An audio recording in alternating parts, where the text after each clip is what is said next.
What's going on, guys? Cody here. Trainwreck Podcast, episode, I think 37, 36.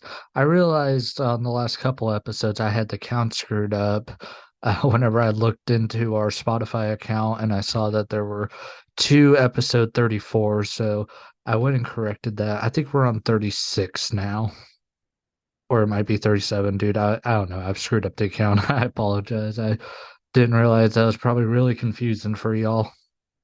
But the reason why it's just me doing this podcast and why you guys have been getting extra podcasts lately is because I am extremely freaking bored. I have a broken ankle right now. I don't know if I need surgery yet. I find out on January 3rd if I end up needing surgery. So it's December 22nd at 2:04 a.m. as I'm recording this. And yeah, I'm extremely bored. I'm tired, but I also have the most screwed up sleeping schedule right now. So this is why you guys have been getting extra podcasts. It has nothing to do with Drew and Zach. Like we're not fighting or anything like that. It's just more of I'm doing these solo shows because it gives me someone to talk to, you guys, because it's not like I can really go out and do anything right now. So I need kind of like a social outlet, and this podcast is a good one. And I was just sitting in my living room watching Sports Center, and it kind of gave me some stuff I wanted to talk about. And there's some other stuff too I have that's not sports related that I want to get into. A lot of it is YouTube related, actually. And one thing I want to talk about is I know in life, taking risk can be scary for some people. This is my Shia LaBeouf moment right now, I guess. But, taking risks, a lot of people have something they want to do, but they're a little scared to do it. And this thing I'm going to talk about, I wasn't even scared to do this today. It was just different for my channel because my channel is mostly NFL, WWE, and then sprinkled in with a little bit of NBA and video games. And that's the thing. I don't want to be categorized as like a sports channel. I want the my channel to be me. Like, oh, that's the sports guy. No, that's Cody. Like that's the thing I want my channel to be known for is me and what I'm interested in at the time. Because it's like maybe the Cowboys suck one year and I'm not as interested in the NFL that year. So maybe I want to make like a bunch of video game stuff or, the OKC Thunder. They're about to be really freaking good. And I think they're going to be title contenders here soon. So it's like maybe I'll make a bunch of videos on the Thunder. And the thing is, I hope I build a following that just likes me, and they're not here for the sports stuff. But today I did a reaction video. It was actually a short, not a video, to Watch Mojo. They did the top 10 most overrated actors. And I've been watching Watch Mojo since I was like 12, dude, and I'm 24 now. So, of how that kind of gives you an idea of how long I've been watching Watch Mojo. And I'm honestly surprised they haven't done this list before. I bet you they have. They just worded it differently. They do that a lot. But I saw this list and I didn't agree with it at all because what they really did was put a bunch of actors that were hated. And that's the point I made in the short today was like Jared Leto was on the list and Jared Leto freaking he sucks. Like everyone thinks he sucks. Morbius was awful. He's a terrible Joker. He's just a douchebag in general. And so everyone thinks he sucks. So it's like, how can he be overrated? I did have a guy recommend a bunch of movies that Jared Leto was in, and I mean a lot of the movies he recommended, Jared Leto wasn't even the lead guy in most of them. There was some he was the lead guy in, but most of them I never even freaking heard of. But like now, everything Jared Leto is in sucks. So it's like no one can call him overrated because everyone already knows he sucks. And so that's the point I made in this short. But it was a video about entertainment, acting, way different than sports or video games. So when I made the video, I was like, okay, I'm just gonna post this because it's more of just something I want to do, and if people watch it, cool.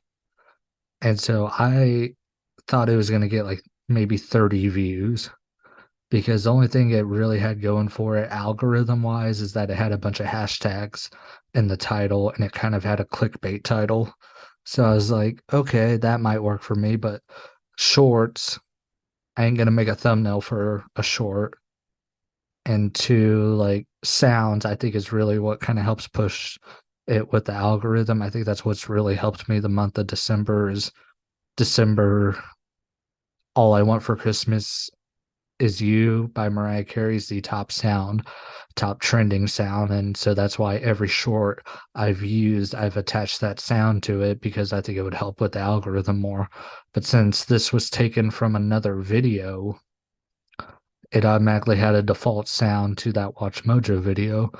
And so I was thinking like, okay, I kind of got that working against me. Like I got the hashtags working for me, and then I got this going against me for the algorithm. So like I said, I didn't expect it to do well at all. And I made the video in my mom's car because she was at the doctor's office, and I've been taking any excuse I can to get out the house. So I made the video in the car because I was bored too. That was another thing. And so I posted it. And also, like posting a video when you're not connected to Wi-Fi, usually the they don't get viewed, at least in my case. And so it got like 100 views in like 20 minutes. And I was like, oh, that's actually pretty decent for me. I'm like, I was actually shocked. And right now it's sitting at like 2,000 views. So I'm like floored by it. But it's a risk I took going back to what I was talking about earlier. And it probably took the long explanation to get there. But it was a risk I took just to see if it would work out. And it did. And sometimes you take risks and they don't work out. I've posted different kind of videos before and no one watched them. And I'm not saying I'm like super successful, but my channel is growing substantially. Like, me and Drew, we have a group chat, and I was looking back at like old images in our group chat because I was trying to find a meme. And I found something of one of the first podcasts we did, and it was in like February, and I had 284 subscribers in the screenshot I sent to the group chat. I got 642, so it's like not even a full year yet, and I grew 400 subs where, the previous 9 years before that I was at 284. And I've took a lot of risk with some of the videos, and a lot of it isn't me, it's like I just take the funny clip and then I just put some text over it. But it's like, okay, I think this clip is funny. Does everyone else think it's funny? And like, am I being witty enough with this text, to make it where like people are like, oh, this guy's funny? And so the Watch Mojo video, it kind of like encouraged me to take more risk on this channel and kind of post more videos that I want to, because like I said, I was thinking like, okay, I don't think my subs are going to want to see this, but it's something I want to do. And like I said, it's at 2,300 views right now, and I didn't lose a single subscriber. I actually gained two subscribers off of it.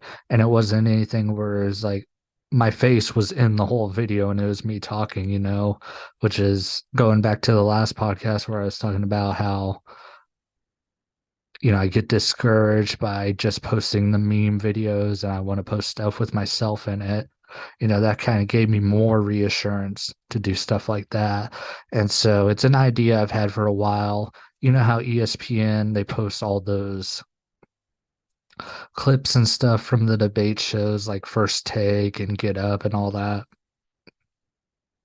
I'm going to try to do more response videos to those if there's something worth responding to. And so that's a direction I'm going to take the channel. And I mean, see, there's 9 days left in the year. I mean, I could be at 700 subscribers before the end of this year and it'd be freaking insane, and I think I mean, I'm not a very big goals person, especially with stuff like this, because it's not like it's my main job or anything. And I mean, hell, it's not a job at all. I haven't made a cent from this stuff. But like, I want to put a goal of at the end of 2024 being at 1,000 subscribers.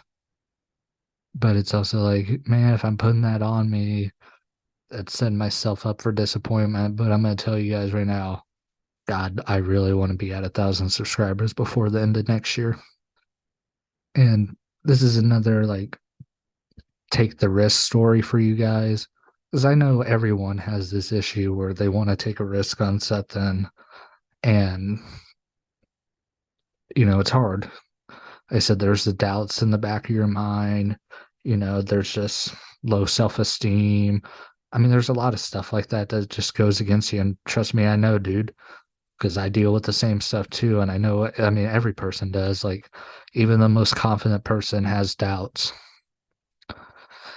But I'm going to tell a story about a buddy. I'm not going to name names or anything, but he's never been good with girls. He's kind of, I guess, broad in his approach. There's a fire truck about to pass my house. I can see it out the window here.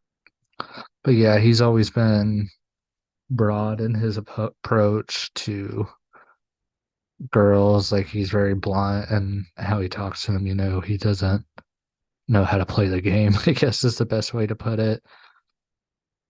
And he never had a girlfriend before. And a lot of that, some of it had to do with being shy. And a lot of it was also him having self doubts about himself. And every dude is like, even like guys like a Channing Tatum or I guess Matt Rife, even though I don't think he's hot at all, but a lot of women do.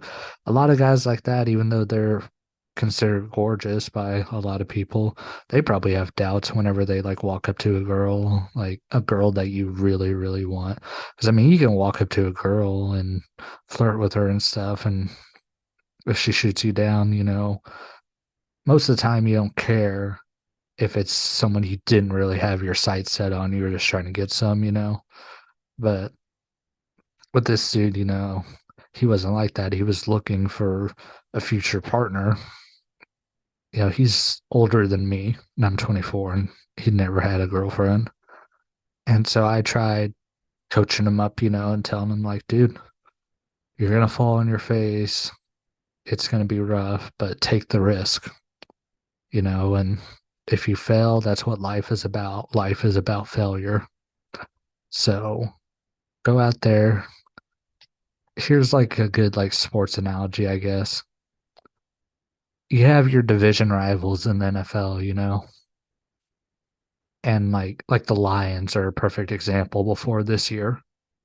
They lost to the Packers over and over and over again. So they failed and failed and failed every time they played the Packers. But then they got that one victory and knocked the Packers out of the playoffs. And that one victory is all you remember now in recent memory with the Lions. You don't remember everything before that. You remember, hey, they ruined Aaron Rodgers' last game in Green Bay. And so it's like all the losses don't matter. It's that one big win. So it's like you go up to a girl, you get rejected. You go up to a girl, you get rejected. You go up to a girl, you get rejected. Hey, you got those three losses under your belt, but then you find that girl and, maybe she's got a good personality. Maybe she's your level of attractiveness that you desire in a woman. Maybe, you guys have similar career aspirations. You guys have the same interests. That 1-3 record doesn't look bad whenever you hit that grand win. And so to cut the story short, this guy got a girlfriend and now he's super happy and he's talking about how amazing this girl is and all that. And I told him, like, dude, I'm super, super freaking happy for you, dude. And I really am. And now those losses of getting rejected, you can think about them now because you took that risk to get that super win.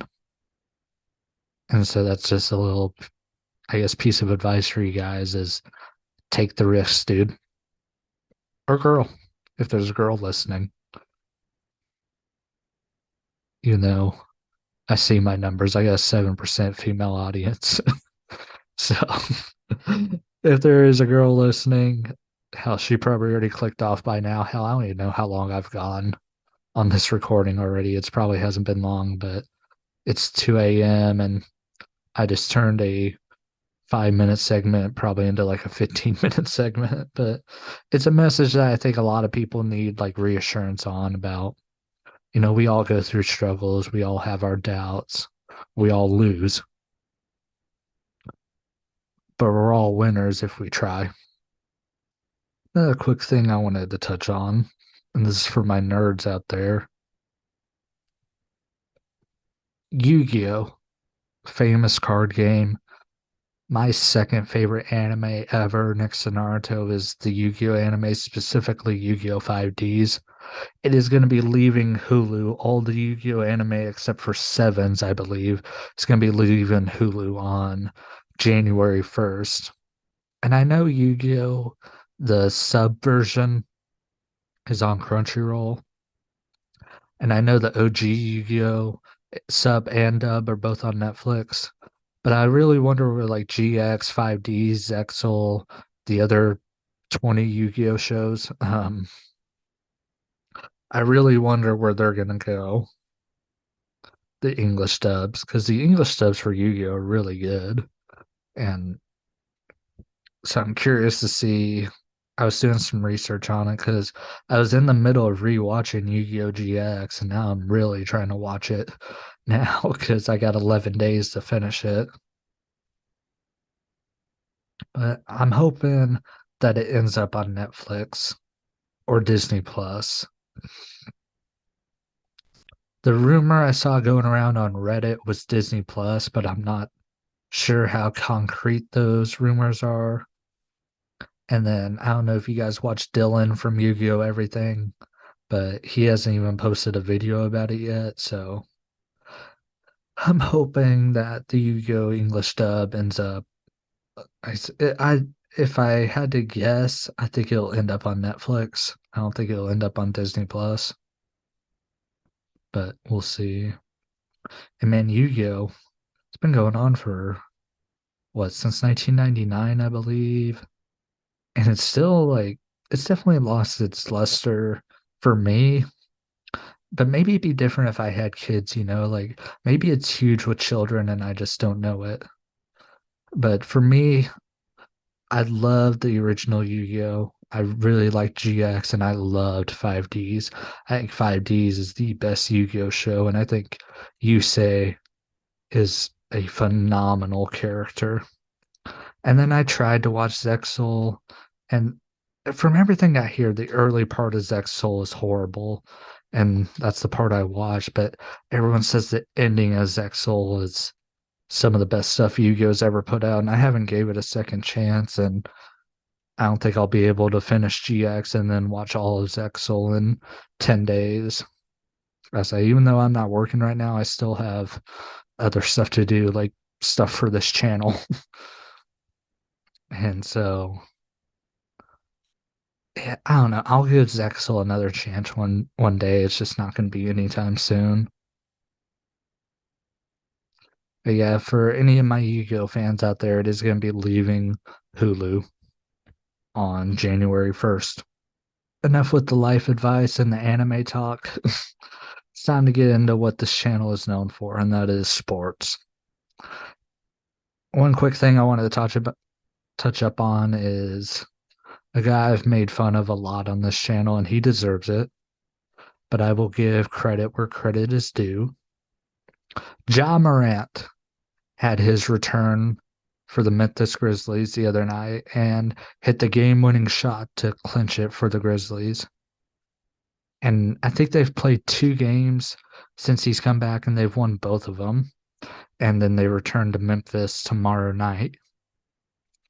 And Ja Morant, he seems like he's on his best behavior. He looks better, like physically. Like, I know there's talk about him having issues with alcohol. I I mean, I know he's probably drug tested all the time, but with the way he was behaving and the people he was hanging out with, you can't tell me Ja wasn't either drinking way too fucking much or he was doing something. And I'm not saying he was, but it definitely looks suspicious, you know? Like I said, just the company he was keeping. But Ja, he just looks better physically. So if he was, he looks like he got himself cleaned up, you know? And I've heard his interviews and stuff, and he sounds like he's on his best behavior. And I mean, I was ready after this second incident with Instagram Live and him flashing a weapon. I was ready to write the dude off. I thought he should have been suspended for life because I'm like, to me, the most offensive crime out there is stupidity. And he was the person who committed that crime twice in less than 2 months. So it's like, okay, like I was ready to write Ja off because I thought there's no helping him. He's stupid. But if he keeps this up, I think he's got a great shot at redemption. And if he like shapes up and becomes an MVP caliber player and doesn't get any trouble, I will admit I was wrong about him. Now, that being said, I don't think he's going to win an NBA championship in Memphis. Saw what happened when they didn't have Ja Morant, like they sucked. And so they don't really have the pieces around him. And Steven Adams is hurt, and Steven Adams is getting really old. And then they got rid of that dude who pissed off LeBron. I can't remember his name, but I mean he's a clown, but he was a good contributor for the team. Dylan something, was it Dylan Brooks? I think that was his name. But yeah, he was a clown, but he was a good contributor. And so I think Memphis is a long ways away from being able to compete for a championship. And I don't think Ja is going to stay in Memphis forever. But here's the thing, too. Memphis is kind of a ghetto ass city. And I think it would also help Ja to get away from there. I don't know when his contract's up. I think he signed a big extension, but contract extensions really don't matter in the NBA. I mean, look at like Kawhi Leonard, James Harden, Kevin Durant. They request trades all the freaking time and they sign massive contracts. So, like, if Ja wanted to force his way out of Memphis, he would. And I think eventually the Grizzlies will start to really suck, even with Ja, and we'll start to see him wanting to get out of there. And I personally could see him ending up in LA. I don't know why, I just have that feeling. But a team that isn't going to be far away from an NBA championship is the Oklahoma City Thunder.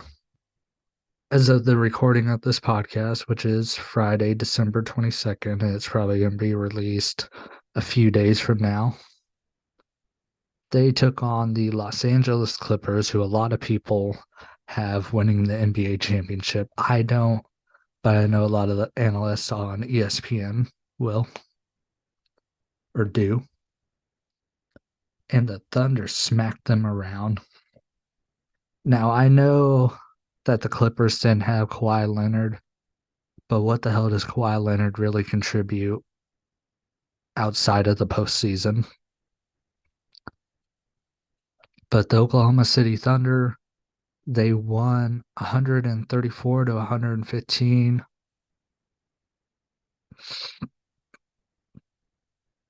And their young core contributed. Chet Holmgren, 23 points, 6 rebounds, 7 assists. Jalen Williams, 13 points, 7 assists, 4 rebounds, and Shea Gilgeous-Alexander, who is not getting enough talk for MVP, 31 points, 8 rebounds, 4 assists, 4 steals. If you ask me, like I don't give a shit about Joel Embiid. Embiid should be way better than what he is with how freaking big he is. Like whenever he has like a great game, people are so freaking shocked by it and they talk about it like crazy. And it's like that should be the standard for him. I mean, the dude's a physical like freak. He basically is like a dollar store version of Giannis. So I don't get the Joel Embiid fanboys, but he won MVP last year and he shouldn't have. I'll say Jokic should have won it, but you had that controversy with Kendrick Perkins and completely rigged the MVP voting, in my opinion. And people are saying, "Oh, Embiid's going to win MVP again this year." I'm like, SGA should be MVP over everybody because the dude puts up 30 almost every freaking night. And I think if he didn't play, the Thunder would be screwed. Another dude who deserves high praise is Lou Dort, who every time I've watched him, he has issues shooting. He's a fantastic defensive player, but he wasn't a really good shooter. But 8 of 12 tonight for 21 points. Fantastic. And it looks like he's starting because this year it's been a trend with him. He's played very well offensively. If he can really get that motor going on offensively as he does defensively, he is going to be a way bigger factor on this team over Josh Giddey. Giddey, on the other hand, is playing his way out of OKC. Shockingly, he hit all three of his 3 pointers tonight, but that is the outlier for him. He is a terrible 3 point shooter. He also had 5 turnovers on top of it. So that's the thing that I think is going to hold the Thunder back is Josh Giddey. Like I really think they need to move Giddey to the bench, put Dort in Giddey's spot, and then find a big guy to play forward. Because that is the one thing. Other than Chet Holmgren, the Thunder still don't have size. Like Lou Dort isn't that big, but he plays like he is. But they need to, and Polszewski isn't really the answer at forward. Like, I mean, if I was them, go out and trade for somebody. Get you a big guy to play forward and be a decent offensive contributor.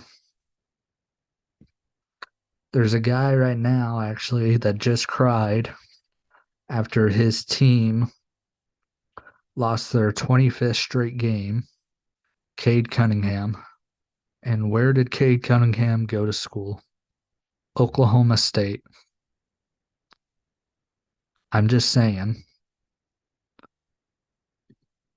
Like, I know Cade plays point guard and all that, but he's 6'6, 220. He's got good size. I think he could very easily transition to powered forward, or not, small forward. Very easily could transition to that position. And I think he would be a good contributor on the Thunder. Because the Pistons ain't going to win shit anytime soon. And guess who has a bunch of draft picks they can trade? Oklahoma City. I'm just saying, Sam Presti, make it happen. Because let's see, when is Cade's contract up? He has one more year on his contract, and it's only for $13 million guaranteed. So I don't know how much of that would take up the cap on the Thunder. But dude, make it happen, Sam. But I think the Thunder, I mean, they could do it this year if they got hot at the right time and got the right pieces. But I think next year, if they can get another big guy beside Chet Holmgren and get rid of Giddy, I think you could very well see the Thunder win the championship. I mean, the West is loaded, but the biggest team I was scared about them playing was Denver, and they just beat them the other night when SGA hit a game winner. So it's like, okay, the Thunder can beat Denver, and that's the team I was scared of most of playing. If Chet Holmgren can develop a little bit more, I think the Thunder have a better shot against Minnesota this year than they did last year in the play-in because Rudy Gobert took them to school in that final play-in game that ended their season. But if Chet Holmgren can size up with Rudy Gobert, the more and more tricks he learns. I mean, they got SGA. I'm just saying the Thunder, they're going to be a scary team. And I'm not the only one who thinks that. Michael Wilbon of ESPN, he hosts Pardon the Interruption with Tony Kornheiser. He thinks the same thing, that the Thunder are going to be very scary. And I actually ran through my list pretty good here. I was thinking this was going to go a lot longer than it was, but I'm already at the last thing on my list. And since Drew and Zach aren't here, I can go full balls deep on the Dallas Cowboys, who just lost to the Buffalo Bills 34-10. And we didn't get predictions for last week out. Or yeah, we did. I said that Buffalo was going to win. I thought they were going to win because Buffalo has everything to lose if they lose another game. They're pretty much out of the playoffs if they lose another game. So with that, and then before the game, Dallas clinched a playoff spot. As soon as I heard Dallas clinched a playoff spot, I thought Buffalo was going to win like 100%. Like before I was 80-20 that Buffalo was going to win. And then after that news came out, I was like, Buffalo's going to win 100%. And they came out and set the tone with a really strong rushing attack. Really strong rushing attack by James Cook, who had over 200 scrimmage yards. And the thing I actually thought was going to whoop the Thunder, or not the Thunder, the Cowboys' ass was Josh Allen's legs. And Allen really didn't run as much as I thought he was going to. I thought he was going to have over 100 yards because that's the thing the Cowboys defense struggles with is these really athletic quarterbacks. And Josh Allen is probably the most athletic of them all. So I was like, okay, James Cook, it didn't shock me, but it shocked me. But the Cowboys' run defense sucks. Their pass defense kind of sucks too. I really think the defense is overrated. Micah Parsons, I really don't think is the generational talent everyone makes him out to be.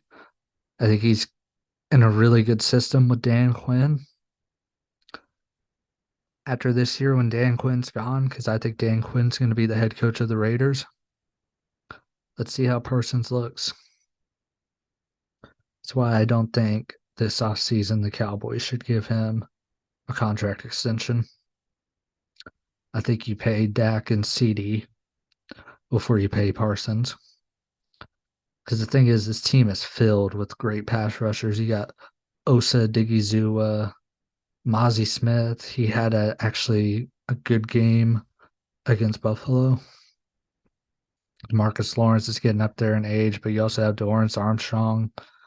I mean, the Cowboys shit out pass rusher. Sam Williams looks like he's going to be something special. Like, Sam Williams looks like a little DeMarcus Ware to me. I'm not saying you let Micah Parsons walk, but I think you keep that offense together before worrying about the defense. Now, one thing about the Cowboys that is also overrated is their offensive line. Dak Prescott has been getting his ass whooped all year. And I know people talk about like, oh, this Cowboys offensive line is one of the best in the league. No, it's not. You got Tyron Smith, who's old. You got Tyler Smith, who's dumb. You got Tyler Biotish, who's good, but he's undersized for a center. You got Zach Martin, who's old. And you got Terrence Steele, who's brain dead. So with the Cowboys' offensive line, overrated as hell. And I think they really need to rebuild this line through the draft. I'm looking at the stats right now on ESPN. Dak Prescott's been sacked 32 times. Last year, he was sacked only 20. Year before that, he was sacked 30 times. The Cowboys' offensive line is not that good. He's been sacked 32 times, and there's still 3 games left to play. Very good chance he gets sacked up to 40 times. So they really need to rebuild this line through the draft. And I also think the line is the reason why Tony Pollard's kind of struggled this year, too. Because Pollard, he's got 207 carries, 848 yards, averaging 4.1 yards a carry. He's got 5 touchdowns. That 4.1 yards a carry is the 148th ranked yards per carry average in the NFL. That's not good. And I mean, 4.1 yards a carry, you're like, I mean, that sounds all right. But his carries are also like 201. I mean, he should be at like 250 by now. So yeah, I think this line really needs rebuilding through the draft, and the Cowboys are probably gonna pick towards the bottom of the first round. Bottom of the first round is the best time to find a lineman because the top of the first round, that's where your flashy players go, your quarterbacks, your receivers, your tight ends, your star corners. That bottom of the first round, that's where you're going to get the real talent on the offensive line. So Jerry Jones, you old senile bitch, listen to me and start rebuilding this line through the draft. Cut bait with Tyron Smith. Zach Martin, keep him around because I know you guys just signed him to extension. Get somebody to replace Terrence Steele's ass and get some depth because that's the other thing. We have injuries at the ass on this line.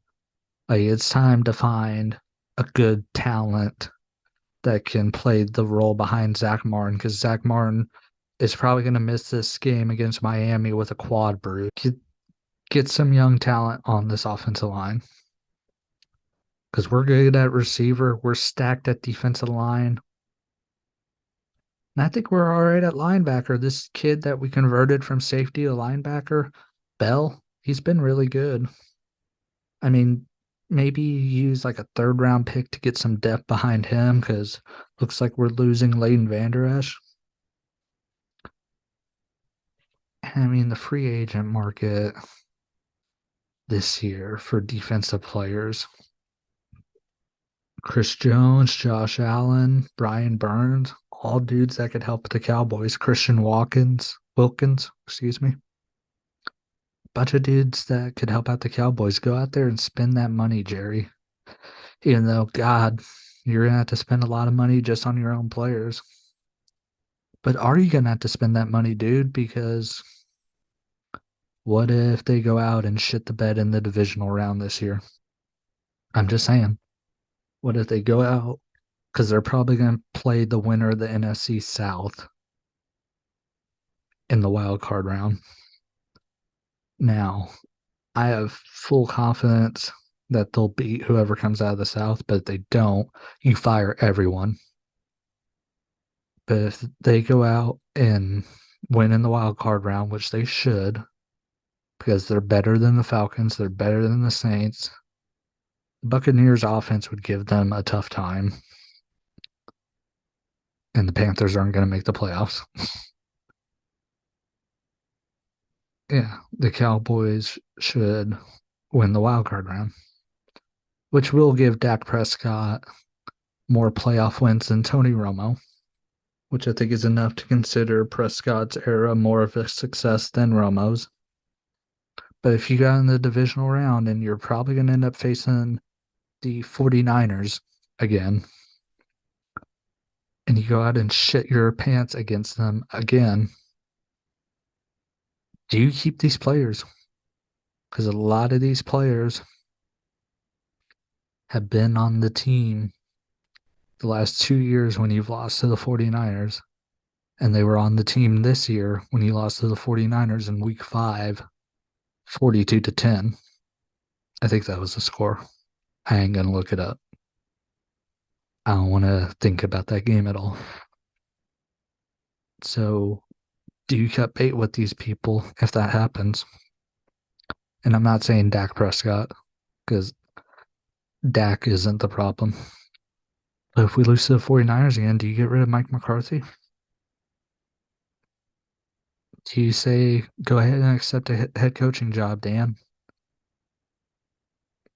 Will McClay, who's basically Jerry Jones's right-hand man, do you get rid of him and saying, like, you can't find me players to beat the 49ers? I mean, with Bill Belichick being basically on the open market, do you think Jerry Jones tries to bring him in? The guy who, as the coach of New England Patriots, won 6 Super Bowls, and I know Tom Brady can take 80% of the credit for those. But like both those Super Bowls in the against the Rams, it was Belichick's defense that helped him out.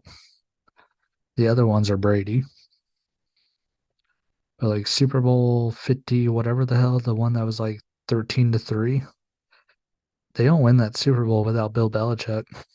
So Bill Belichick definitely deserves credit for some of the Super Bowl wins. And plus, he also won 2 as a coordinator. So he's got like 8 overall.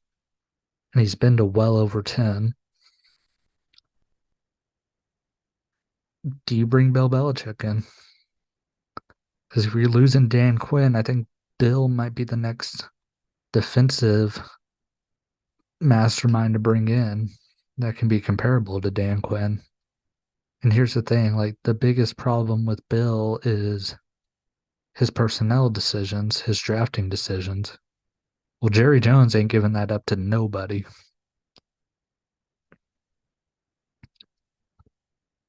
So Jerry will put the team together. Bill just has to coach it.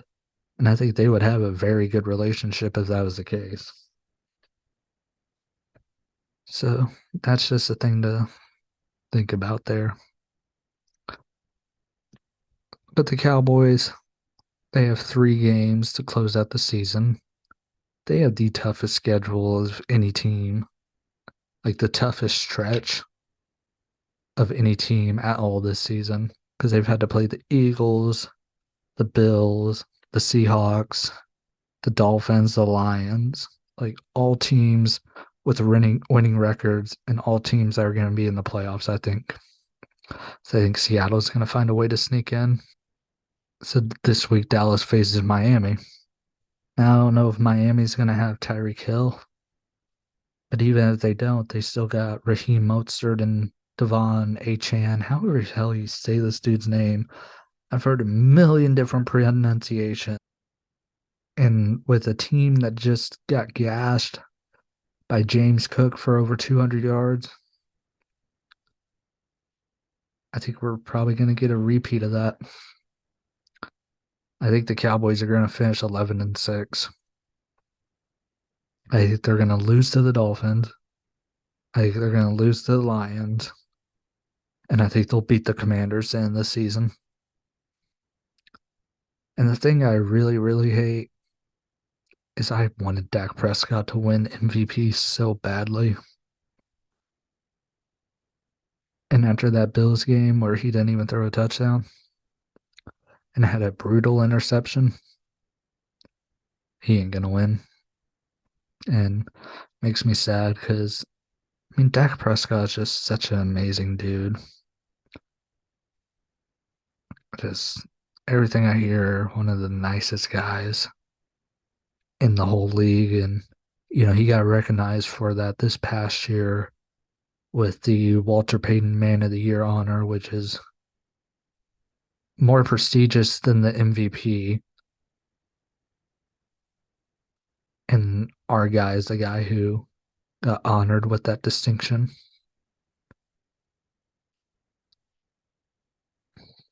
And I just wanted an accolade under his belt where people would say MVP quarterback Dak Prescott, because the dude is the most disrespected player in the NFL.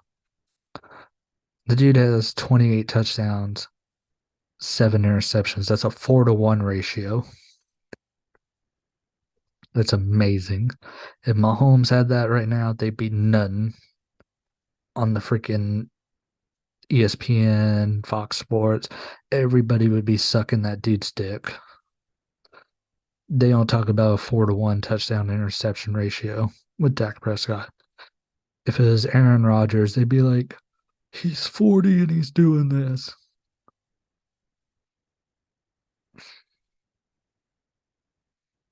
But Dak Prescott doesn't get that love. And if he asks me, I still think he should be MVP. Not taking anything away from Brock Purdy because I love Brock Purdy. I think Purdy's fucking awesome.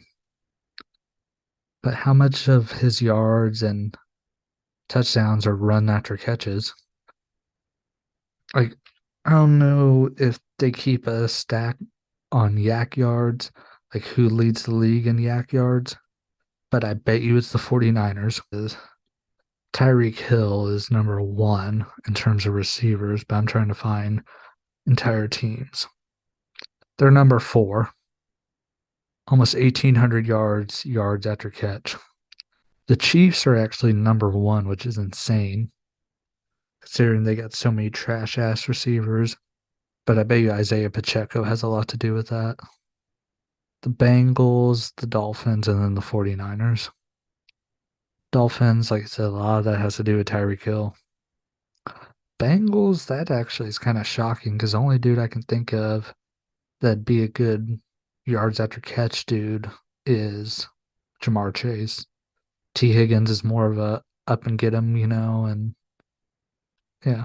So that's kind of shocking right there. But the 49ers are fourth compared to the Cowboys, who are number 11. It's just a thought. If you're wondering who's at the bottom, it's the New York Giants. They have a little over 1,100 yards after catch.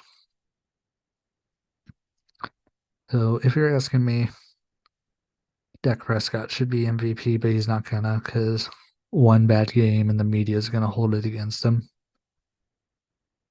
But God, I just want to see this dude win a Super Bowl so fucking bad. I'm getting more and more afraid that it's never gonna happen. And I mean, dude, I'm only 24, but I'm getting more and more nervous that the Cowboys are never gonna win a Super Bowl in my lifetime because after Jerry Jones dies, I don't trust Steven to run this team. And by the time Steven probably gets a hold of this team, he's going to be old as shit. He already is old. He's in his 50s. He'll probably, I mean, I don't know when the hell Jerry's going to die. I mean, Jerry doesn't look the healthiest. Yeah, Steven is 59. They don't have his birthday. In June, he'll be 60. So he's up there in age. And Jerry Jones is 81. I'm like, dude, knock on wood, because I love Jerry. I think Jerry Jones, it wouldn't shock me if this dude lived to be 100 with how freaking rich he is. I mean, the dude's got money to help, I mean, to keep himself alive, and I mean, he's still got those strong wits about him, he's still very charismatic. He's still got a lot of energy. I mean, just look at him when he's on TV. I mean, the dude's a showman and he answers all the questions and stuff after the game. I mean, he still has his wits. It doesn't really look like he's like dying, I guess is the right way to put it. You know how like when people get old, they lose their train of thought. They don't move around that well. Jerry Jones looks like he moves around very well for being 81. And like I say, he's got that silver tongue with the media still. A lot of older people don't have that. They kind of become very childlike in the way they talk and stuff when they get to that age because their brain is turning to mush. And so, like, I look at Jerry Jones like we looked at like Betty White, and Betty White lived to be 99. And it wouldn't shock me if Jerry Jones lived to be 99. So that means, so that's what? So he's 81 now. So that'd be 18 years from now. I mean, Stephen would almost be 80 by the time he took over the Cowboys.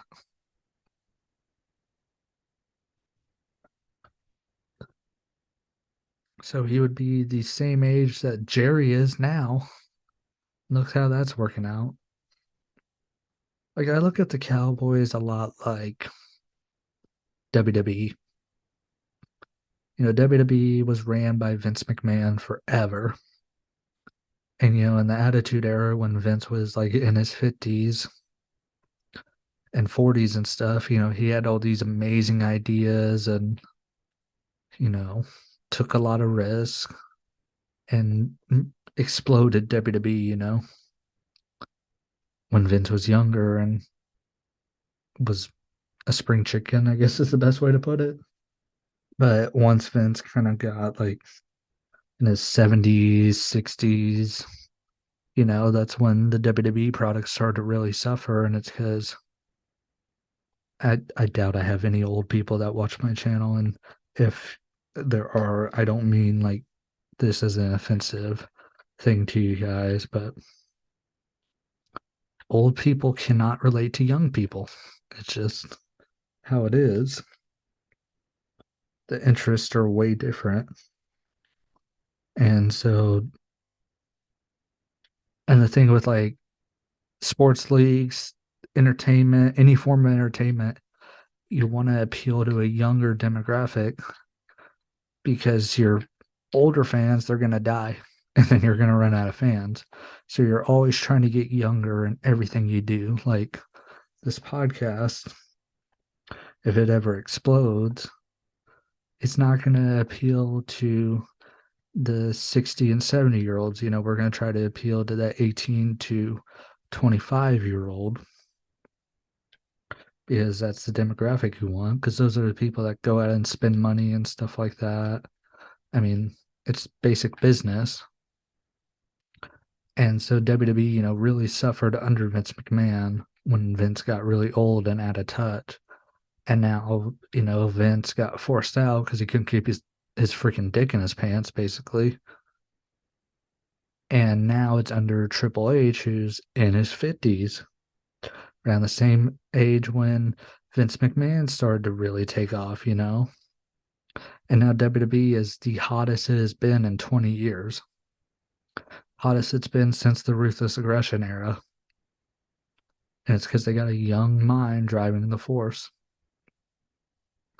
And I think that's the same case with the Dallas Cowboys. You got an old, out of touch man in Jerry Jones who doesn't know what it takes to build a winner anymore. But he's also the owner of the team, so he's not going to fire himself as a general manager, even though he probably should. And that's the problem with the Cowboys is old man running the ship. And when the old man dies, another old man's going to take over. And the Cowboys really need somebody in his 40s, 50s to take over the damn team. And then that's when I think they'll truly build a winning formula with a younger dude who would be able to adapt to the modern day NFL. But everybody, that is this episode of the Trainwreck Podcast. I want to thank you if you made it this far. If you are watching on Spotify, please leave a rating. If you're watching on Apple, please leave a rating. We only have one rating on Apple, people, and it's me. So please leave me a rating on there if you'd be so kind. And if you're watching on YouTube, hit the like button. If you're not subscribed, please subscribe to the channel. We're on the road to 700. We're at 642 as of the recording of this video. It'll probably go down. But if it doesn't, thank you. And if you choose to subscribe after listening to these last 50 minutes of rambling from a dude that is up at 3 in the morning, I appreciate you. And I said in the last episode, and I don't know if this episode's going to come out before Christmas because I maybe tomorrow me, Drew, and Zach are going to record, and that episode's going to come out first because it's going to have the NFL predictions video. If we don't record tomorrow, then this episode will get published on Sunday. But if we don't record, I just want to say thank you and have a Merry Christmas. Hope you get whatever you asked for Christmas. If you wanted underwear, if you wanted an Xbox, if you wanted a car, um, for you guys that asked for Sophie Rain under your Christmas tree, I think you're going to be disappointed there. But if you get her under your Christmas tree, hope you're very happy with that.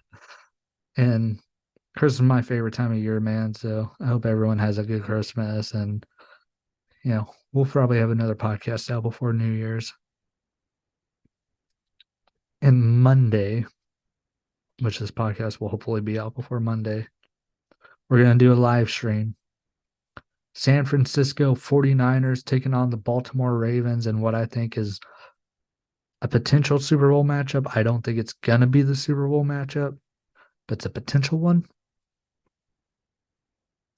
And we're going to do a live stream talking about the game, doing live play-by-play because it's going to be an amazing game. And that game is going to be on Christmas Day, 7:30 Central Standard Time. I don't know if Drew and Zach are going to join me. If they do, that'd be awesome. If not, you guys will just be getting me on that live stream. But I'm looking forward to it. I hope I get a lot of you guys in there. And I hope you have a great night, and I will see you next time.